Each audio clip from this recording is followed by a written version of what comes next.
Ang pagtanggap ng isang Kristiyano sa pananampalatayang Islam ay hindi pagtalikod sa kanyang pananampalataya. Hindi pagtataksil.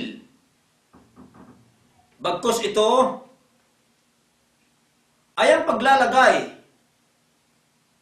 ng pananampalataya sa tamang kinalalagyan ito. Sapagkat kapag kaniyakap o tinanggap ng isang taong Islam, ng isang Kristiyano, kanyang matatagpuan din dito ang kanyang pangunahing pananampalataya. Katulad halimbawa ng pananampalataya ng isang Kristiyano na lagi nang kanilang sinasambit sa ngalan ng Ama, ng Anak, ng Espiritu Santo. Kung ang isang Kristiyano ay umakap sa Islam, ito ay kanyang matatagpuan dito.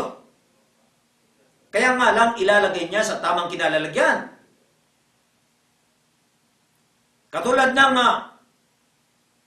paniniwala niya sa Diyos Ama. Ilalagay niya sa tama na ang Diyos Ama lamang ang kanyang tanging sasambahin at wala ng iba. Kaya nga lang, hindi niya matatawag na Diyos Ama. Aalisin yung Ama dahil ito ay nagpapahiwatig na ang Diyos ay may anak. Sa Islam, hindi pinaniniwalaan na ang Diyos ay may anak. Alisin yung Ama, yung Diyos lamang, na kung tawagin sa Arabic kay Allah.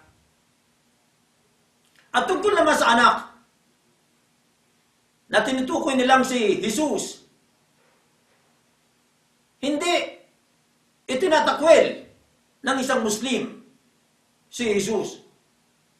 Bagkus, inilalagay sa tamang kinalalagyan. Si Jesus ay tao na isang dakilang propeta. Ilagay siya sa tamang kinalalagyan niya.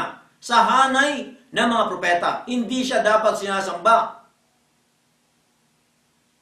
Hindi siya dapat itinuturing na Diyos. Dahil siya mismo ay sumasamba sa Diyos. Siya mismo ay nagpapasailalim sa mga batas ng Diyos. Siya mismo ay nag-uutos sa pagsamba sa Diyos. Kaya ilagay natin siya sa tamang kinalalagyan. At patungkol naman sa Espiritu Santo, hindi rin itinatakwil ng isang Muslim ang dakilang Espiritu na ang tinutukoy dito sa Islam ay si Anghel Gabriel. Subalit ilagay siya sa tamang kinalalagyan. Siya ay nasa hanay ng mga anghel. Isa siyang anghel. Ang mga Musliman naniniwala sa mga anghel. At ang pinuno ng mga anghel ay si Anghel Gabriel. Kaya, hindi pagtatakwil ang pananampalataya. Nandito pa rin yung kanyang pinaniniwalaan na Diyos, na anak, na Espiritu.